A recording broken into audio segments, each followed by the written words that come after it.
Welcome to Speaking Freely. Democratic accountability and transparency are vital, along with an active press, in order to hold public officials to account. But it's also crucial that citizens take part in their democratic institutions.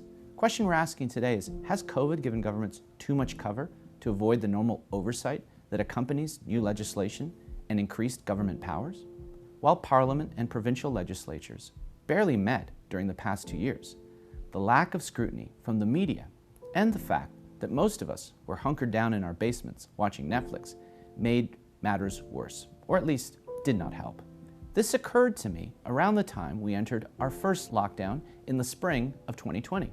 At that time, the government of Ontario was ushering in a suite of COVID recovery measures, one of which included the elimination of normal zoning laws, as well as restrictions on sensitive areas like wetlands. Well, wouldn't you know it, soon after this legislation was enacted, a piece of sensitive wetland near Lake Ontario, a beautiful area home to migrating birds and other vital species, was deemed appropriate for industrial use by an Amazon warehouse. When the story broke, blowback from negative social media showered onto the government and, of course, Amazon. The company, recognizing the threat this posed to its brand, backed away. But it's not just provinces. Local municipal governments, too, have followed suit. As one of our guests today will tell us, a piece of legislation was tabled just this past February with essentially no public debate or true consultation. In a nutshell, what this legislation does is allow the City of Toronto to permit the building of up to 2 houses on existing residential lots. We're talking about a geographic area that would affect potentially 500,000 residents. Now, while the city likes to call this approach gentle densification, and I myself have published research showing that densification is good for a city, I believe that something like this, which is so impactful to so many citizens in so many neighborhoods, should have had a period of consultation, and the plan should have been open to debate. You need input from the people who actually live in these communities to make the legislation better. Another related story I want to mention today is that of the citizens who live at Willowdale Manor. It's a seniors' residence located within suburban Toronto. Sadly, residents there have been told to say goodbye to their beloved park. Why? Well, because government officials, municipal officials, have again selected this spot for redevelopment. They've done this entirely without the regular order of community consultation and input from local residents, especially those living in the long-term care home, where one presumes a little exposure to nature could go a long way to brightening up their day and keeping them healthy. Now, are you surprised that such transgressions can happen in an otherwise friendly and democratic city like Toronto? Well, if so, you're not alone. The change was just dropped on residents and neighbors when most of us were deeply distracted by all things COVID. The situation, as it presently stands, has given residents and neighbors little recourse to fight back, or even to provide options to have their voices heard. But it's not just our democratic institutions that have taken a hit. Our civil liberties have also been impacted over the past 2 years. People in Canada were fined for sitting on park benches, or in Quebec for stepping out of their homes after 10 p.m. Now, was this right? Was this necessary and proportionate to the threat posed by COVID? I think observed with right amount of dispassion and distance, the answer has to be no. This was not right. Well, fortunately, our 3 guests on this episode will have something to say about the state of our democracy and our civil liberties. How well have they fared over the past 2 years? All 3 are passionate advocates for greater democratic input, transparency, and the importance of safeguarding our civil liberties, especially during times of crisis. So join us after the break.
Hi, my name is Hassan. My last name is Soleimani. I am a tenant rep of this building with all the people you see here behind me, and most of them in the apartment because some of them can't walk, is disabled. That's the reason we couldn't bring him out. And this is our community, and over there you see the grass in front of me. This is normally the piece of our life here. Always we use this piece here, this grass area for the summertime, our tenant. Who is going to say, okay, I decide to build a building and I am responsible. Mr. John Tory, you going to be, or Mr. Darkford, or Mr. John Fellion, you guys going to be responsible? Or because it's easy area to build, you guys decide to do that maybe for little bit money, but you are spending lots of money for no reason area in this country. But for this area, you're going to tell to some people, okay, because here is lots of space, lots of facilities ready. That's the reason we're building the apartment. We don't care about the mental situation of the people. Here, you're going to make the people sick. We don't care about the mental health of the people, especially we have lots of them here, and you putting the life of the senior citizen in danger, sir. In danger, I promise you. I live in this building for 20 years. And most of these people, 25, 30 years living in this building. With this job you're going to do, you're going to put the life of these people in danger. And I'm proud of the quality of the neighborhood that I live in. Unfortunately, twice in my professional career as an urban planner consulting in urban planning for the city and developers, this particular site has been under attack by the city. This is the second time in 20 years that they have looked at intensifying the subject site without any regard to process, without any regard to the urban context of the property, the gateway to Willowdale Avenue, the gateway to Cummer Avenue, and most importantly, it is an absolute disrespect for the public participation process as outlined in the Planning Act. Hi, we're outside of George's Barbershop in Leaside, Ontario. Today we'll be talking to people about the state of Canada's democracy. Are people fearful of speaking their minds? How many of our freedoms have been lost over the last 2 years, and can they be regained? We'll be talking to people on the street to find out. Is our democracy as strong as it was, say, before the pandemic? Do you feel we've maybe eroded some of our democratic freedoms? What's your opinion on that? What do you think? Are we healthy? Do we need a checkup? No, we're not healthy at all. Why would you say that? Oh, there's backroom deals being made. There's things circumventing the process. You don't circumvent the we are the process. Not a couple of politicos sitting together going, hey, how about this? How about that? I think we're healthy. I mean, there's been a lot of discussion with the Freedom Convoy and all that stuff, and people on different sides, but I think we still have common ground. I think we still can talk civilly. It's not like, to the point where people are just yelling at each other. Yeah. Okay, that's good. And that's actually a great segue to my next question. It's about speech. So, people have different opinions. Your feeling is that people can still choose sides and debate. Mm-hmm. There's been also some mention, though, that the platforms upon which people are speaking kind of bring a lot of censorship. And a lot of it's self-censorship. Like, people are now afraid to put their opinions out because of fear of backlash or what's called, cancel culture. What's your feeling on that? Like, in terms of people speaking their minds? I think that's valid. I've personally stopped using Twitter and most other social media because I just like that people just start yelling at each other, and I prefer to talk to someone face to face. Because people, I think people are still respectful when they talk face to face, but I think social media breeds ill manners.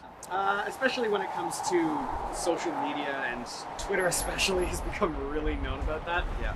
But I feel like the whole issue with cancel culture is kind of divisive because on the one hand, it does allow a lot of people who don't really have a voice or wouldn't really be able to get their opinions out to a lot of people to voice their opinions and get their ideas out to a massive audience, the likes of which they never would have been able to do previously. But the other problem is it's incredibly easy to spread misinformation, and it's really easy to do a lot of harm to someone with not a lot of effort. I've seen people lose their jobs over someone posting that they made an insensitive joke. Well, like I said, I prefer in-person discussions, but I realize that the platforms, the social media platforms, is where that's taking place now. So I think you have to find a balance between discussions being moderated versus censorship. I think nobody wants censorship. People should be free to speak their opinions as long as they're not advocating violence or attacking people. But I think it should be moderated, because you want to get threatening stuff off the internet, but you still want to have a forum where people can speak openly and honestly.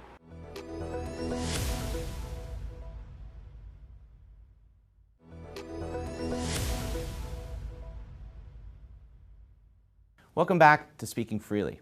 We're now going to sit down and speak with our three guests.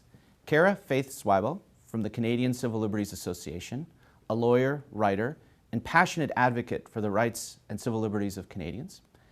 Dave Meslin, community advocate, best-selling author of Tear Down, Rebuilding Democracy from the Ground Up, and host of a bi-weekly podcast and video called Voices from the Movement.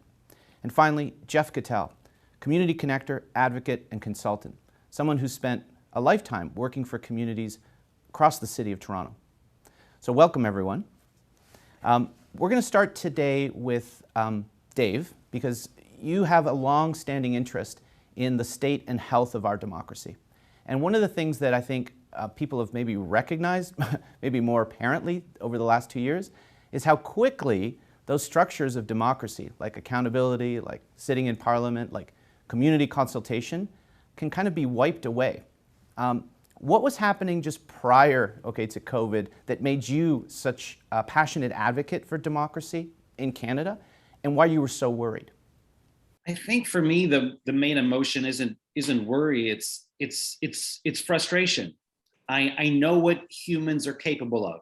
I know that when thoughtful adults take the time to sit down and talk to each other, like we're doing right now, we're all capable of an elevated humanity.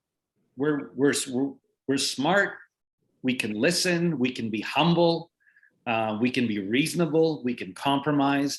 And I look at our political structures, whether it's city council, a provincial legislature, a federal legislature, and I see a lot of animosity, a lot of hostility, a lot of polarization. I see grown-ups acting in a way that in any other workplace would get you fired. I see legislative fishtailing, where a program comes in and then it gets canceled by the next government, and the next one brings it back in. And that's not good policymaking. And it fills me with frustration. And I don't blame the people who are sitting in those seats, because I think they all go in there with the best of intentions. What I see is a system that, instead of bringing out the best in people, brings out the worst in people. And not only do I feel like we can do better, I feel like we must do better. And the policy challenges that are facing us, the most important one probably being climate change, which is an existential crisis, we cannot solve these problems in the current political landscape. Yeah, because it just requires too many parts of society to work together, and one voice isn't going to command all of us working together. You need to get input from everyone, right? All stakeholders. We supposedly abandoned the top-down single leader model, 800 years ago, and we've kind of reverted back to a kind of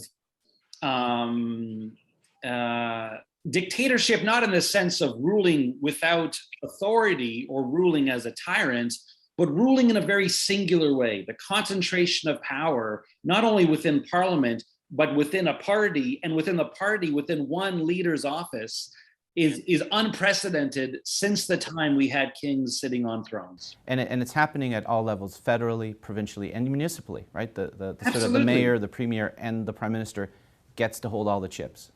Most people don't even know the name of their city councillor, but they all know the name of the mayor, which is not how the system is supposed to work. It's not how the system was designed. That's perfect segue. I want to bring in Geoff Kettel now. Geoff, you heard Dave's kind of broad overview. You've been a community activist basically your whole adult life, maybe even before. You've worked in communities that are often underserviced, underrepresented, and also some of the most affluent neighborhoods in the city. It almost doesn't matter. Wherever you live, people's voices aren't really being heard. So I wonder if you could speak to that, perhaps mentioning a few of the campaigns that you've been working on. There's no question that structurally there have been changes which affect the potential involvement for people. I think back, to the last municipal election, how it was hijacked by a piece of legislation from the new government, and basically reduced the number of wards from what the previous government had, previous city council had wanted, 45 down to 25, or maybe 47 down to 25. And so immediately, supposedly to align with the federal and provincial ward boundaries. And that's a good idea, but what it meant was that we now have wards of 100,000 people. And it's our local councillors, who are just human beings like us. They're totally overwhelmed with the amount of work. And you compare that with, living in a place like the old town of Leaside, where you had 10% of that number for wards. I mean, so there's a loss of access to power, if you like, and you see that reflected in Committee of Adjustment and decisions being made. And just for context, for people watching the show outside of Toronto, this is a city of 3 million people that now has half the number of councillors representing it. Well, yes, and if you go to to other parts of Ontario, that's not the case. It was really an act that was directed absolutely at the city of Toronto, unfortunately, and we can speculate on that, but the result is disempowerment for residents of Toronto. Absolutely, and we're going to get into that issue, specific kind of cases that'll illustrate exactly what you're talking about.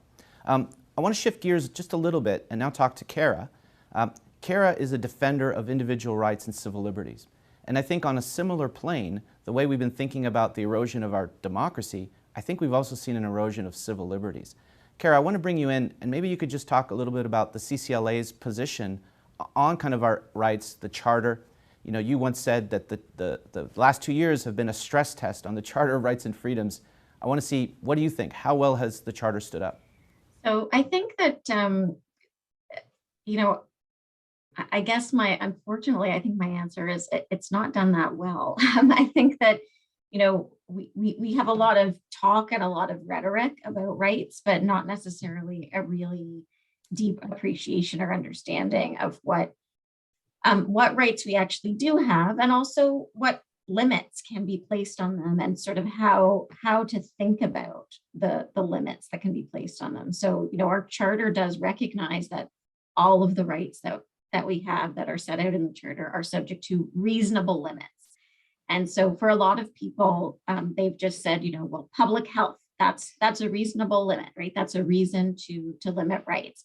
And it is, but it's not enough to have a good reason for limiting rights. You also have to make sure that the way in which you limit rights actually helps achieve that reason. And you also have to make sure that the way in which you limit rights doesn't have a bunch of other unintended consequences. So it requires some nuance, and what it really requires, and I think what the CCLA has been trying to do throughout the pandemic, is to put the government to that proof, right? To say to them, you need to justify these decisions you're making. I think for many of us, we saw rules that just didn't really seem to make a lot of sense, right? Why could you not go to worship with a congregation, but you could go to a store and buy things? So a lot of people felt that just didn't make sense. And I think to the extent that the government had reasons for those things, we didn't hear them, or we didn't hear them in a very clear and transparent way. Absolutely. So we definitely are going to pick up on examples from each of you in each of the 3 domains that you mentioned.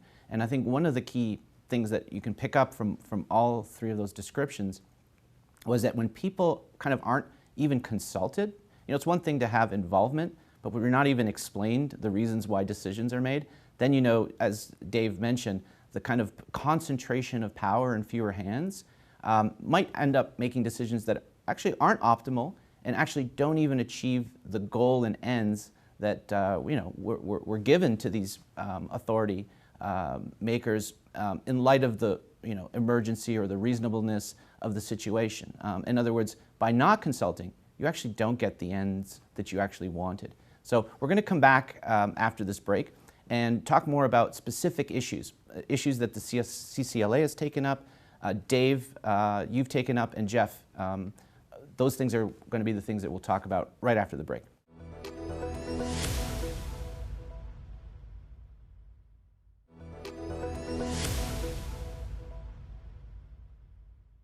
Welcome back. We've been talking about the state and health of our democracy and our civil liberties in Canada. We've been speaking with three guests who are passionate about democracy and individual civil liberties. We're now going to focus in on a few case studies, if you will, of where democratic accountability has fallen short and how maybe we can start to repair the damage. Let me start with you, Geoff. You have been, as I said before, a passionate advocate for local communities and local involvement. Tell us about a recent decision made by the City of Toronto that might have major repercussions for neighborhoods around the city, and yet there's been very little debate. Well, I'm talking about something that the city is calling expanded housing opportunities in neighborhoods. And while we all understand that Toronto's going to get a lot more people over the next few years, the growth plan talks about 700,000 more residents. And it's understood that a lot of those residents are going to be in tall buildings, a lot in mid-rise buildings. This is happening at the centers and on the avenues, and there should be a share that goes into the neighborhoods as well. So there's some understanding that the neighborhoods will be impacted. And the neighborhoods are where 500,000 people live, and the question is how it's done. And the city's got a bunch of initiatives. One of them, the first one, was laneway housing. The idea of putting a unit on the bottom of your property where you happen to be living on a lane. And so in a laneway situation, you have access, public access. So if there's ever any emergency issues, the fire and the police and ambulance can have access. And this one only affects a relatively small part of the city, more the downtown. And it was passed without too much upset. And then, of course, they moved on to what they're calling garden suites. And then the third piece is multiplexes. But the garden suites are where you have a secondary residence as a separate building at the bottom of your lot. And these can be quite significant. So talking about 2 stories and a basement, and you can tear down the primary residence, build the secondary residence, and then build back the primary residence. And so this is actually quite significant. And there's been consultation with meetings over Zoom, and it all went through council in February. Well, not everybody was happy with that. And 7 resident associations appealed the council's decision to the provincial tribunal. We can't talk about that. That's a court case. But I think what it indicates is that there was a level of discomfort there about how council made the decision. It was not unanimous by council, but we're in a Zoom world these days, and it there's many advantages of being able to have public meetings over Zoom, but you lose something. You lose that ability to the sense of personal involvement, and the sense of being there for a meeting, and the ability to talk to people in a different way. And so I'm not sort of not blaming the Zoom, but it has not helped us to get better, more democratic decisions. So there's and this is part of the bigger program. The EHON program is now looking at multiplexes. Same thing. probably will be approved by June by council, and there is a driving force there. And I guess the opposing view is that these things should be not as of right. In other words, providing you meet the specs, then go ahead. In which case, there's no involvement from neighbors. And if you do something which is bigger than the spec, then you can appeal to the Committee of Adjustment. And many people have had experiences at the Committee of Adjustment, which is a committee set up by the city to review so-called minor variances and severances on lots in neighborhoods. And it hasn't been a good experience. Again, going back to the point, when Leaside was Little Leaside, the town of Leaside, the committee members were appointed by the council, and they dealt with an area of geography that everybody knew. Now it's, for example, North York, It's too big to sort of have local voices heard, and you get these decisions that sort of, again, we're using the title running roughshod over democracy. It's just happening without consultation. And as you said, as of right means you have the right to do it and there's no recourse. You cut down trees that are shared in the lots. These have major implications for neighborhoods. I just want to shift gears now. Thank you, Geoff. That was really enlightening, and I think maybe many Torontonians themselves weren't aware of this until now, until viewing this. Dave, do you want to speak to the way in which democracy works? Because I think that's fundamental. You tried to, for many years, explain to people there are different ways in which we can elect and participate in our democracy, not just one. And I think for many people, they still have a hard time grasping that. Maybe you can just quickly tell us, a few of those proposals that I think would make a really, important impact. For sure. First of all, there's lots of things you can do in between elections as a citizen. You don't have to wait every 4 years to place a ballot in a box. There are ways you can be engaged as a party member through budget processes, standing committees, et cetera. But let's talk about elections for a second, because this is a big year in Ontario. We have provincial elections coming up in a few weeks, really. And I don't know when this is actually airing. That's okay. That's good. Whenever it's airing, it's probably around the time of a provincial election, which is happening in early June. And then we're going to have municipal elections in every municipality across Ontario in October. And what most people don't realize is that Canada is one of the only modern Western democracies that uses first past the post as the voting system for all three levels of government: federal, provincial, municipal. In fact, out of the entire OECD, the Organization for Economic and Cooperation and Development. Yeah. Thank you. Yeah. Economic Cooperation and Development. We're the only member of the OECD that uses first past the post universally for all three levels. It's that obscure. And the reason no one uses it is because it just doesn't work. So for example, in Ontario, in the last provincial election, most Ontarians didn't vote for the Conservative Party, yet somehow the Conservative Party has a majority government, completely against the desire that was expressed at the ballot box. And we do this all the time. And we don't just do it against Conservatives, we vote against Liberals, we vote against NDPs, and we often get the government we actually voted against. And this might happen again in June. Yeah. We also have city councilors who only won with, let's say, 20% of the vote. So 80% didn't want them, and you're stuck with them as your councilor for 4 years, or a mayor. So I advocate for more modern voting systems, which are used in most modern democracies across the world, where at a minimum you use a ranked ballot to make sure that the winner actually has majority support. All of our parties do this to elect their own leaders. The Conservatives will do it this year to elect a leader. But the gold standard in any election is that the outcome is proportionate to what people asked for, which, some people think is some kind of radical idea. It's really just common sense. It's almost just a definition of the word election, which is that we vote and then we get what we voted for. So really, if 10% of Canada votes for the Green Party, or a purple party, or an orange party, or a yellow party, or Rafael's new don't whatever go there. Party. Don't go there. This Speaking Freely party. any party that gets 10% of the vote should really end up with 10% of the seats, which in Ottawa would be 33 seats, 34 seats.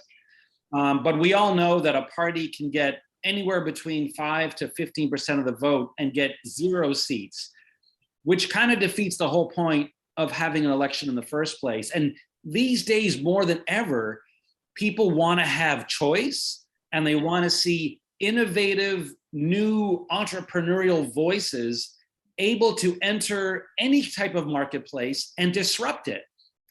We don't want to just have Molson and Budweiser. We want to have, small craft beers. Where's the craft beers in Parliament? We're, every time we're told it's going to be red or blue. And to me, we're just stuck with VHS and beta. And I think we're all getting bored to death. I think you hit on the right idea there, which is that kind of approach. 15% of citizenship voters vote for a party and they get 0 representation. That's what leads to alienation. That's what leads to protests, right? I mean, this is Absolutely. Really fundamental, what you're talking about. When we come back from the break, we're going to shift gears a little bit and go back to the sort of civil liberties front, the sort of same issue. What have we learned over the last 2 years? What were some of the concrete things that civil liberties activists have been pushing for? And then we're going to come back to solutions. So we'll hear from Dave and Geoff on what could be made better and how we can move forward from this sort of deficit in democratic engagement. So we'll be right back.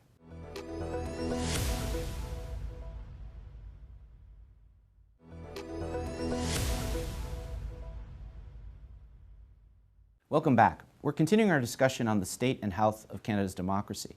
And now we're going to focus in directly on the state of our civil liberties, the Charter of Rights and Freedoms. How well has it stood up over the last 2 years?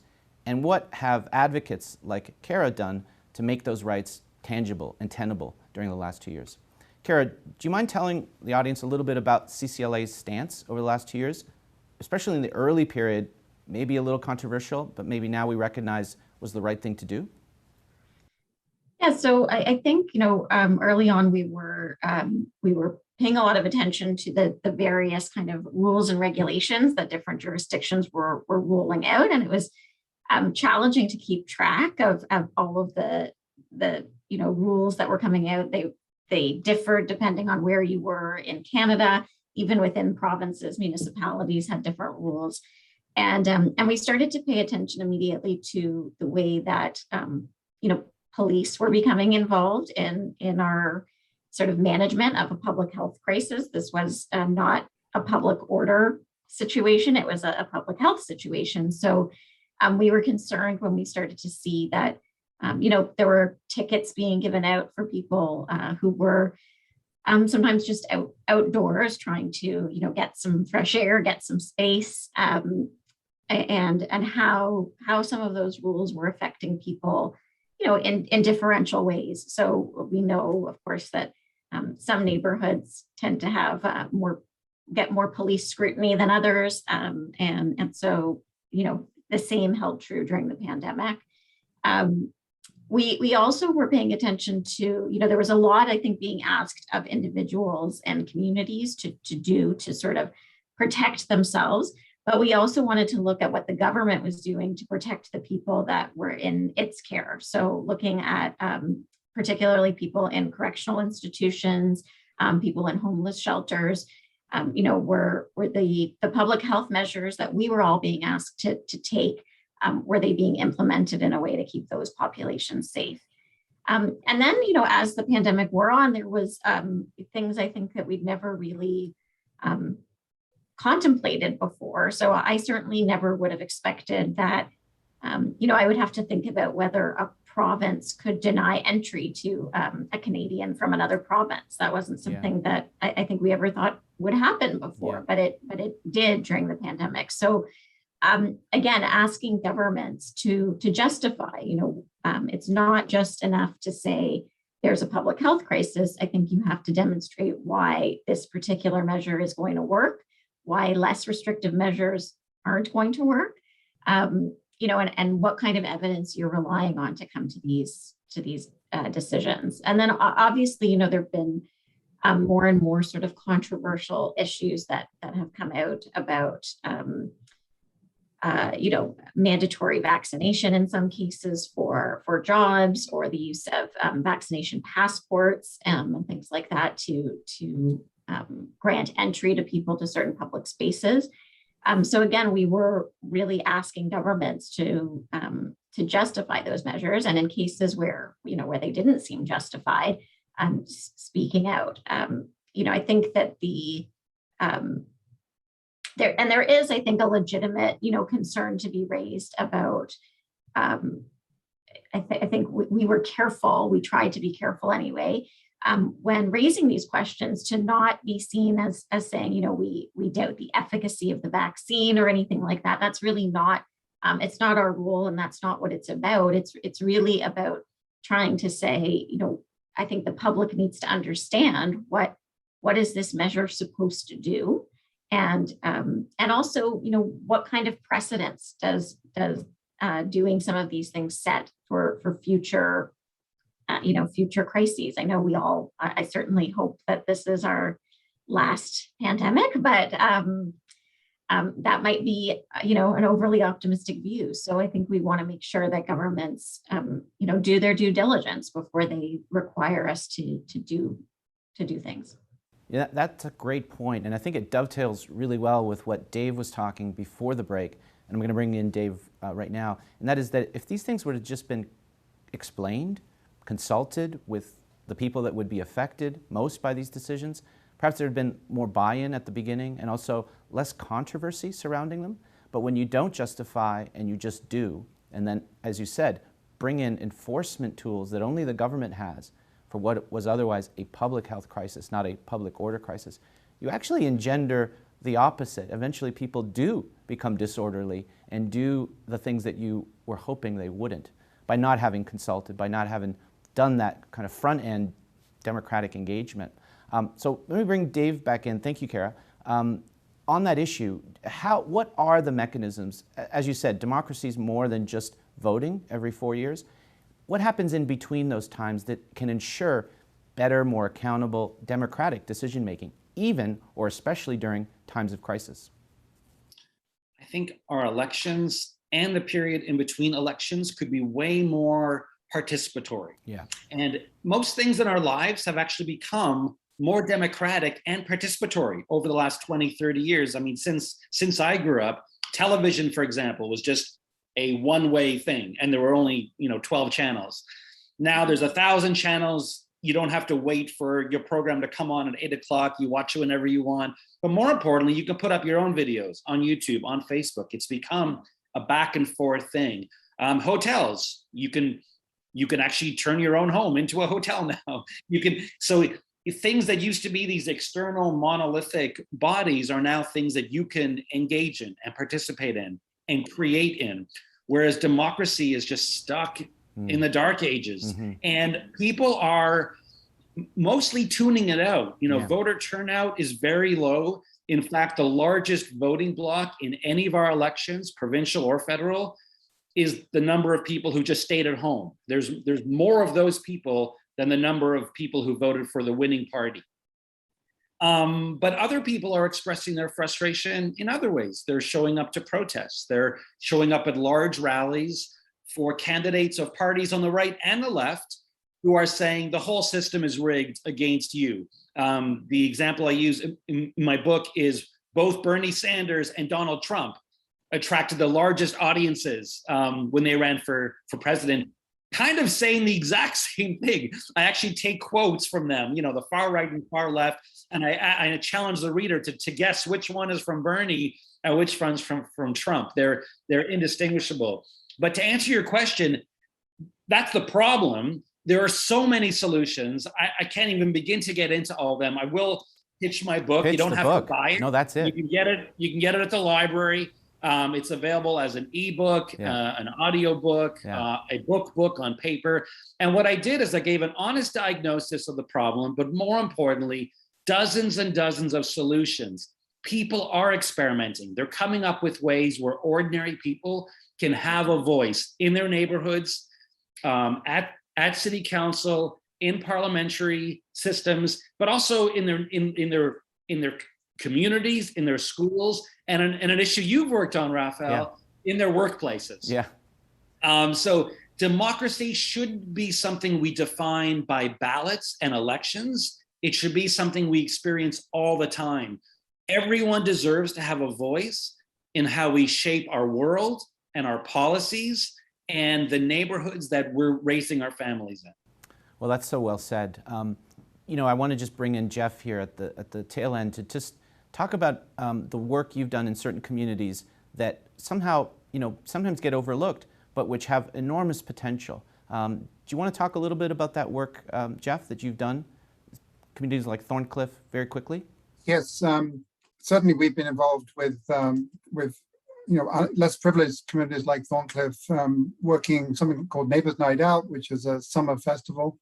And remember, the resident associations work, you know, all volunteer all through the year, and you know, get involved with community development projects that go on.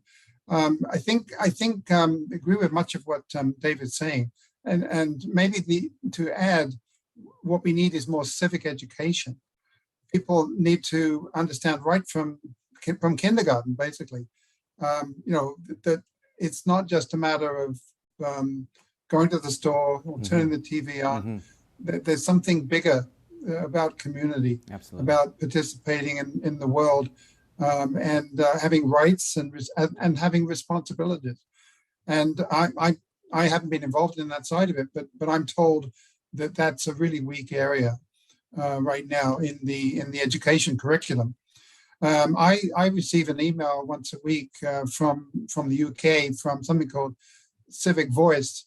And over there's a really well organized network of people interested in civics.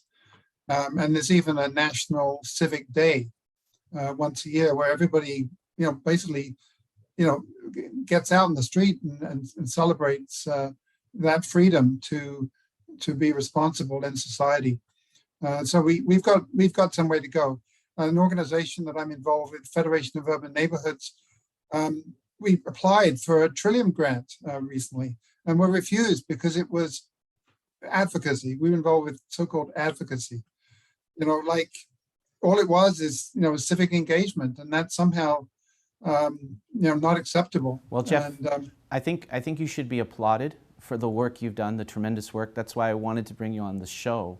And those organizations you've just mentioned, the residents associations, similar ones exist across the country in different cities. I would encourage everyone that's living in a neighborhood, which is to say all Canadians, to get involved with your neighborhood associations. It'll be really rewarding.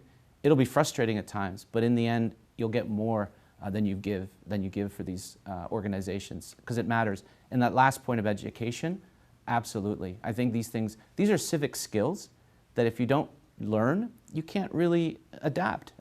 People that are most involved often are because their parents were involved, and that's something that is transmitted. So I think this is a really important topic. I hope we have more shows like this, and we'll invite all of you back again. Maybe in a year's time, we'll see some progress.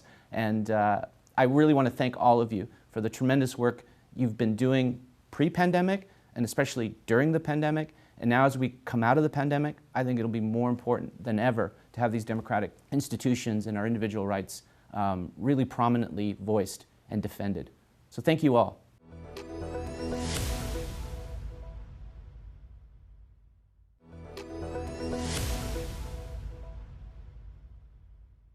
And with that, we wrap up our third episode.